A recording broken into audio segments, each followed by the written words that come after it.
किसान भाइयों, मेरा नाम डॉक्टर एम आर गर्ग है।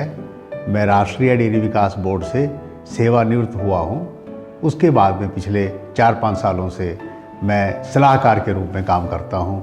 मेरा जो मेन विषय रहा है वो है पशु की खुराक और पशु की खुराक से होने वाले फ़ायदे। कि पशु अगर तंदुरुस्त होगा तभी वो अच्छी तरह से उसका दूध उत्पादन होगा और हमारे को उससे फ़ायदा होगा। अगर पशु बीमार है, किसी तरह की उसको बीमारी है जो कि हमारे को दिखती है या हमारे को दिखती नहीं है, उससे पशु को नुकसान जो होता है उसका सीधा जो है हमारा पशुपालन के व्यवसाय से होने वाले हमारा जो मुनाफा होता है उसके ऊपर पड़ता है।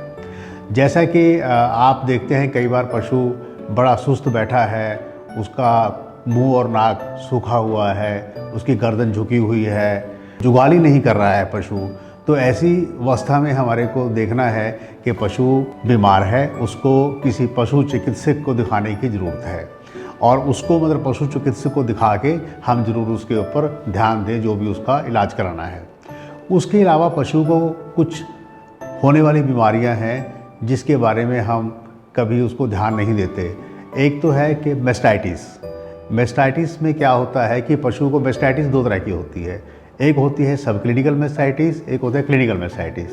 क्लिनिकल मैस्टाइटिस में पशु का आंचल जो है सूज जाता है, उसके अंदर पस पड़ जाती है, खून आने लगता है, वो हमारे को अच्छी तरह से दिखता है। एक उससे पहले की स्टेज होती है जिसको हम बोलते हैं सब क्लिनिकल मैस्टाइटिस, वो हमारे को दिखती नहीं है। उसके अंदर पशु को दूध उत्पादन में काफ़ी नुकसान होता है, तो उसका भी हमारे को उपचार करना बहुत ज़रूरी है। अगला फिर है पशु को मिल्क फीवर होना, वो कैल्शियम की कमी के कारण होता है। अगर हमने पशु को गर्भावस्था में बराबर से खुराक नहीं दी तो पशु के ब्याने के बाद एकदम उसके दूध में कैल्शियम जो दूध में से बाहर जाता है उसके शरीर से और ब्लड में कैल्शियम का लेवल बहुत कम हो जाता है, तो पशु बेहोश होकर गिर जाता है।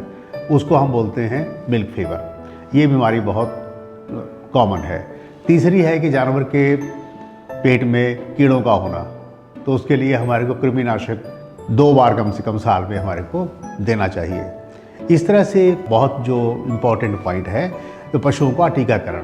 पशुओं का टीकाकरण करवाना बहुत ज़रूरी है। इनमें 2 बीमारियां जो बहुत अहम हैं, एक तो है जिसको हम बोलते हैं फुट एंड माउथ डिजीज़, उसको हम बोलते हैं मुंह पका खुर पका बीमारी, और एक है हेमोरेजिक सेप्टिसीमिया।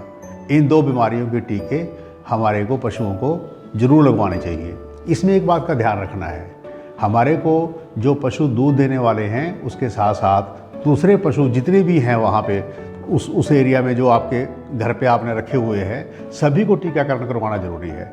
नहीं तो जिन पशुओं का आपने टीकाकरण नहीं करवाया उनमें से बीमारी दूध देने वाले पशुओं तक आ सकती है। अगर हमारे को पशुपालन व्यवसाय से पूरा लाभ लेना है, इसको हमारे को लाभदायक धंधा बनाना है, तो हमारे को सबसे पहला जो हमारा कदम है, हमारे को सुनिश्चित करना है कि हमारे पशु तंदुरुस्त हों, सेहतमंद हो, तभी वो अच्छी तरह से चारा खाएंगे, अच्छी तरह से वो गर्मी में आएंगे, गाभिन होंगे, बच्चा उनका आगे समय से आएगा और हमारे को उसका पूरा फ़ायदा मिलेगा। धन्यवाद।